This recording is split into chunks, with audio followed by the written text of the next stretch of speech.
Hello everyone, मैं आशीष आप सभी का स्वागत करता हूं गेट माय यूनिवर्सिटी के यूट्यूब चैनल पे। कर्नाटका नीट पीजी की 2024 की काउंसलिंग की राउंड 1 की रिजल्ट डिक्लेयर हो गई है और 2023 के कंपैरिजन में इस बार कट ऑफ में ड्रॉप देखने के लिए मिला है। इस साल 4 डिपार्टमेंट रेडियोथेरेपी, ऑप्थेल्मोलॉजी, ईएनटी और एनेस्थीसिया, इनको छोड़कर के बाकी के सारे डिपार्टमेंट्स में कट ऑफ में ड्रॉप देखने के लिए मिला है।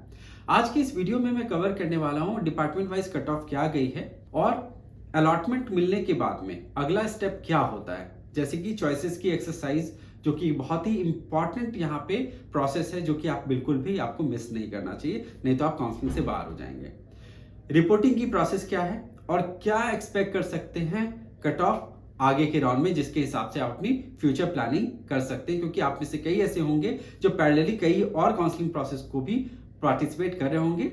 तो इस वीडियो को आखिर तक देखिए और जानिए इन सब चीजों को, मेरे साथ बने रहिए। और वीडियो अगर पसंद आए तो हमारे चैनल को लाइक करिएगा, सब्सक्राइब करिए और ज्यादा ज्यादा शेयर भी करिए। फ्रेंड्स, सबसे पहले स्टार्ट करते हैं डिपार्टमेंट वाइज कट ऑफ जान करके। यहाँ पे मैंने ओपीएन सीट्स, यानी कि जो सीट जहाँ पे नॉन कर्नाटका स्टूडेंट्स एलिजिबल होते हैं, उनके बारे में मैंने यहाँ पे बताया। आगे की स्लाइड में आपको गवर्नमेंट की seats, GMP quota seats, other quota, NRI quota की सीट्स का कट ऑफ के बारे में भी बताऊंगा और रिपोर्टिंग प्रोसेस और चॉइसेस क्या एक्सरसाइज करना वो भी बताऊंगा, इसलिए इस वीडियो में आखिर तक जरूर बने रहिएगा। यहाँ पे मैंने आपकी अंडरस्टैंडिंग के लिए मैं आपको बता दूं कि मैंने एनालिसिस के लिए 2023 के राउंड 1 का कट ऑफ रखा है और 2023 में राउंड 1 के बाद में कट ऑफ कितना ड्रॉप गया था वो भी मैंने यहाँ पे स्टार्ट शो किया, 2024 के राउंड 1 का कट ऑफ शो किया है, जिसके बेसिस पे आपको पता चलेगा कि कितना वेरिएशन आता है और किस रैंक रेंज में आपको आगे के राउंड में ऑप्शंस मिलेंगे। अब क्यों कर्नाटका में कट ऑफ ड्रॉप होगा फर्दर राउंड में, ये भी आपको मैं बता देता हूँ। पिछले कई सालों का जो ट्रेंड है और जो रिपोर्टिंग का, उसमें मैं आपको बता दूं कि 25 से 30% की सीट्स पे ही रिपोर्टिंग कर्नाटका में देखी जाती है, जिसके कारण 70-75% और किसी किसी डिपार्टमेंट में 80% सीट्स की भी वैकेंसी क्रिएट होकर आ जाती है आगे के राउंड में, जिसके वजह से कर्नाटका में राउंड 2 और मॉपअप राउंड तक में कट ऑफ में बहुत ड्रॉप होता है। राउंड 1 फ्री एग्जिट राउंड है, ये भी एक बहुत बड़ा फैक्टर है। बहुत सारे ऐसे स्टूडेंट भी होते हैं कि एग्जिट लेकर के राउंड 2 में फिर से पार्टिसिपेट करते हैं, तो इस कारण राउंड 1 में रिपोर्टिंग कम होती है और कट ऑफ फर्दर ड्रॉप करता है कर्नाटका में। तो आप में से ऐसे जो भी हैं जिनको अपनी डिपार्टमेंट मार्जिनल रैंक से अगर आप मिस किए हैं, मे बी 1000 एंड 2000 रैंक से, तो आप बिल्कुल होपफुल रहिए, क्योंकि कर्नाटका में आपको जरूर ऑप्शन मिलेगा आगे के राउंड में। अब यहाँ पे आप देखिए कि सारे डिपार्टमेंट्स में कट ऑफ में ड्रॉप देखने के लिए मिलता है। इस साल अगर 2023 की से कंपेयर करें तो हर डिपार्टमेंट में कट ऑफ ड्रॉप किया है except 4 department, radiotherapy, ophthalmology, ENT और एनेस्थीसिया। इन डिपार्टमेंट को छोड़ करके बाकी के सारे डिपार्टमेंट में अगर आप देखिए तो हर जगह यहाँ पे कट ऑफ में ड्रॉप हुआ है पिछले साल के कंपैरिजन में। अब यहाँ पे देखिए रेडियोलॉजी की जो कट ऑफ थी 2023 के सेशन में 7719, किसी ने भी नहीं सोचा था कि 7719 के बाद में कट ऑफ में इतना ज्यादा ड्रॉप हो जाएगा कि 18351 पे क्लोज होगा रैंक जाकर के। 11000 रैंक का डिफरेंस किसी ने भी एक्सपेक्ट नहीं किया था, इसलिए मैं आपको बताता हूं कि होपफुल रहना चाहिए। इस साल 14731 का कट ऑफ है और आप एक्सपेक्ट करिए कि हो सकता है 19 से 20,000 रैंक में जाकर के ये क्लोज हो आगे के राउंड में।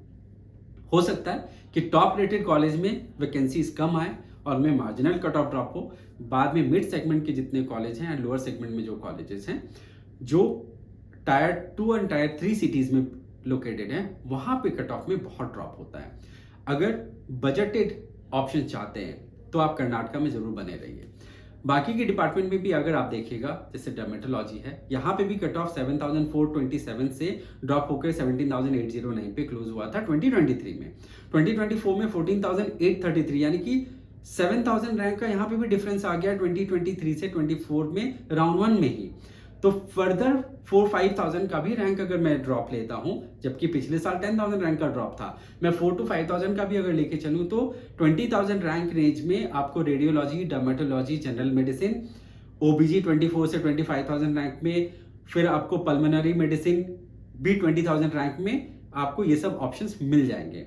बाद में आप देखिए पीडियाट्रिक्स है, ऑर्थोपेडिक्स है, इन सब डिपार्टमेंट में भी ड्रॉप होगा। अब रेडियोथेरेपी, ऑप्थेल्मोलॉजी, ईएनटी और एनेस्थेसिया, इन सब में कट ऑफ पिछले साल से बढ़ी है, बट मैं आपको बताता हूं कि इन डिपार्टमेंट में भी अच्छा खासा ड्रॉप देखने के लिए मिलेगा फर्दर राउंड ऑफ काउंसलिंग में। तो अब इसी अकॉर्डिंग अगर आप अपनी प्लानिंग करते हैं और बने रहते हैं कर्नाटका में, तो आपको ऑप्शंस आपके लोअर रैंक पे भी मिलेगा। फॉर एग्जांपल 18,351 के रैंक पे 2023 में रेडियोलॉजी मिल गई थी बाद के राउंड में।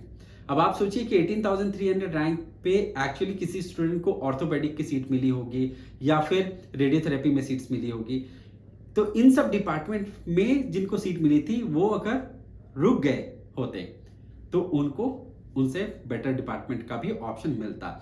यानी कि अगर आप राउंड 1 में हैं तो आपका अगर प्लान है कि आप रिपोर्ट करना चाहते हैं तो अपग्रेडेशन जरूर करिए, और अगर आप फ्री एग्जिट लेकर के राउंड 2 में जाते हैं ताकि आप बाकी के स्टेट के भी ऑप्शंस को एक्सप्लोर करना चाहते हैं, तो वो सबसे सेंसिबल कॉल होगा।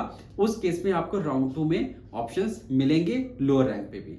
बट एक बात का ध्यान रखिएगा कि जो अच्छे कॉलेजेस हैं उनमें ऑप्शंस कम आते हैं, तो अगर आपको चाहते हैं क्या कि आपको कोई अच्छा कॉलेज मिल गया है और आप फर्दर अपग्रेड करके उससे भी बेटर ऑप्शंस में जाना चाहते हैं, तो आप अपग्रेडेशन के चॉइस के साथ में जाइए, क्योंकि अदरवाइज ये रिस्की कॉल हो सकता है। तो काफी कैलकुलेटिव होकर के चलिएगा, तब जाकर के आपके लिए ऑप्शंस इंटैक्ट रहेंगे कर्नाटका में।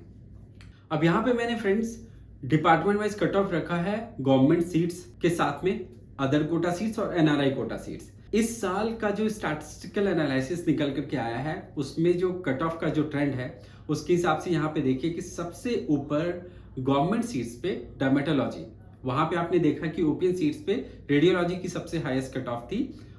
यहाँ पे आप देखिए सबसे हाईएस्ट कट ऑफ डर्मेटोलॉजी और सबसे लीस्ट कट ऑफ है साइकियाट्री। जो टॉप 5 डिपार्टमेंट्स यहाँ पे निकल करके आए हैं वो है dermatology, radiology, general medicine, paediatrics and ओबीजी। Radiotherapy radiations यानी कि एक ऐसा ऑप्शन जो कि स्टूडेंट काफी प्रेफर कर रहे हैं, सीट्स बहुत कम है जिसकी वजह से आप यहाँ पे देख रहे हैं कि इसकी कट ऑफ मिड सेगमेंट में फॉल कर रही है। आप इसके बाद में देखिए जनरल सर्जरी, ऑप्थेल्मोलॉजी, इन सारे डिपार्टमेंट में कट ऑफ थोड़ा लोअर साइड पे रह रहा है। अदर कोटा और एनआरआई कोटा में क्योंकि फीस बहुत हायर साइड पे है, तो आप देखिए कि जो कट ऑफ यहाँ पे देख रहे हैं इनमें बहुत ज्यादा ड्रॉप आपको देखने के लिए मिलेगा अभी फर्दर राउंड में, क्योंकि जितनी सीट्स पे यहाँ पे अलॉटमेंट हुई है इनमें बहुत कम रिपोर्टिंग होगी। अभी फर्दर राउंड्स में आप देखेंगे कि आपको लोअर से लोअर रैंक में भी अदर कोटा और एनआरआई कोटा पे सीट्स मिलेगी। तो ये पूरा कट ऑफ है आपके in department wise in other type of seats पे, जो कि आप यहाँ पे मेरे स्क्रीन पे देख सकते हैं। अब जिनको अलॉटमेंट मिली है कर्नाटका में उनको क्या करना है? चॉइस को लेकर के बहुत लोग कंफ्यूज होते हैं कि चॉइस फिलिंग है क्या? चॉइस फिलिंग नहीं है, वो चॉइस फिलिंग अलग है, पोस्ट अलॉटमेंट जो चॉइस है ये अलग है। ये चॉइस है चार ऑप्शंस आपको मिलेंगे, चॉइस 1, 2, चॉइस 3, चॉइस 4। चॉइस 1 का मतलब ये होता है कि आपको जो कॉलेज मिला है आप सेटिस्फाइड हैं, आप फर्दर अपग्रेड भी नहीं करना चाहते, आप डायरेक्टली कॉलेज को रिपोर्ट करना चाहते हैं, तो इस केस में चॉइस 1 आप डालिए, फिर आप पेमेंट करिए फीस की और आकर के केईए में अपने ओरिजिनल डॉक्यूमेंट का सबमिशन करिए और कॉलेज में जाकर के आप रिपोर्टिंग करके अपनी फॉर्मेलिटीज को कंप्लीट कर सकते हैं। चॉइस 2 कहता है कि आप खुश तो जरूर हैं, यानी कि you are satisfied but you wish to upgrade, तो चॉइस 2 आपको डालना है। इस केस में आपको फिजिकल रिपोर्टिंग करने की जरूरत नहीं है। चॉइस 3 कहता है कि आपको कॉलेज जो अलॉट हुआ पसंद नहीं है और आप चाहते हैं फ्रेशली राउंड 2 में पार्टिसिपेट करना, तो आप चॉइस 3 डालिए। इस केस में आपको ना तो कोई पेमेंट करनी है ना ही आपको रिपोर्ट करना है। चॉइस 3 डालने के बाद में आप फिर राउंड 2 में पार्टिसिपेट कर पाएंगे। जो भी चॉइसेस आपके हैं उसको आप रीअरेंज कर सकते हैं या फिर डिलीट भी कर सकते हैं।